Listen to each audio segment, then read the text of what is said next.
Origin and identity. An angel who rebelled. Jehovah's Witnesses believe that Satan was originally one of God's angels, perfect and righteous, who later rebelled against God.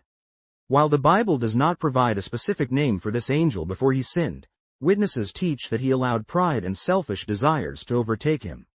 This transformation from a faithful angel into God's chief adversary is seen as a deliberate act of rebellion. Based on passages such as John chapter 8 verse 44, they identify Satan as the father of the lie. Meaning of the name. The title, Satan, is understood to mean resistor or adversary. Another name used in the Bible is devil, meaning slanderer. Jehovah's Witnesses consider these designations descriptors of his role, rather than personal names given by God. According to them, these designations pinpoint his actions against Jehovah God, chiefly spreading lies and opposing God's will. The rebellion in Eden. The first human temptation. Jehovah's Witnesses focus heavily on the account of Adam and Eve in the Garden of Eden, Genesis chapter 3. Satan appears as the primary instigator of the first human sin by speaking through a serpent to deceive Eve. Through this act, he challenged the legitimacy of God's sovereignty, essentially insinuating that Adam and Eve would have greater freedom and knowledge if they disregarded God's command. Jehovah's Witnesses interpret this as the fundamental test of obedience for humanity. Challenging God's rulership. In addition to questioning God's command, Satan cast doubt on Jehovah's right to rule. He insinuated that humans would be better off determining for themselves what was good or bad. This, Jehovah's Witnesses say, introduced the central legal or moral challenge that runs throughout the Bible: whether God's rule is best for his creatures. From their perspective, God allowed this question to play out over time so that it could be definitively answered once and for all.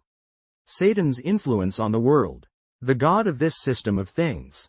One of the defining beliefs of Jehovah's Witnesses is the view that Satan is currently the ruler of this world. Drawing from scriptures such as 2 Corinthians chapter 4 verse 4, which refers to Satan as the God of this system of things, they believe he exerts great influence over politics, commerce, and religious institutions that do not align with the Bible's teachings. Far from a theoretical concept, they see Satan's influence as pervasive in daily life, shaping cultural norms, moral values, and governmental policies that conflict with God's law. Works of the devil. Jehovah's Witnesses often note that the condition of the world, wars, crime, corruption, and moral decay, reflects Satan's rulership. They see violence and suffering as products of Satan's attempts to turn humanity away from God, pointing to biblical verses such as 1 John chapter 5 verse 19, which states, "The whole world is lying in the power of the wicked one." This worldview underpins their notion that true peace and righteousness cannot be achieved through human efforts alone but only through God's kingdom, which will ultimately overthrow Satan's dominion.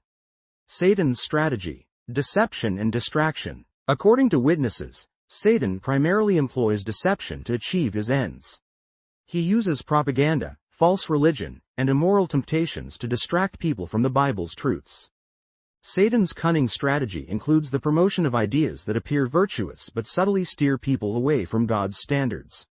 Accusations against faithful ones. Jehovah's Witnesses interpret Revelation chapter 12 verses 9 to 10 to mean that Satan stands as an accuser of God's servants, leveling charges that humans serve God only when life is easy.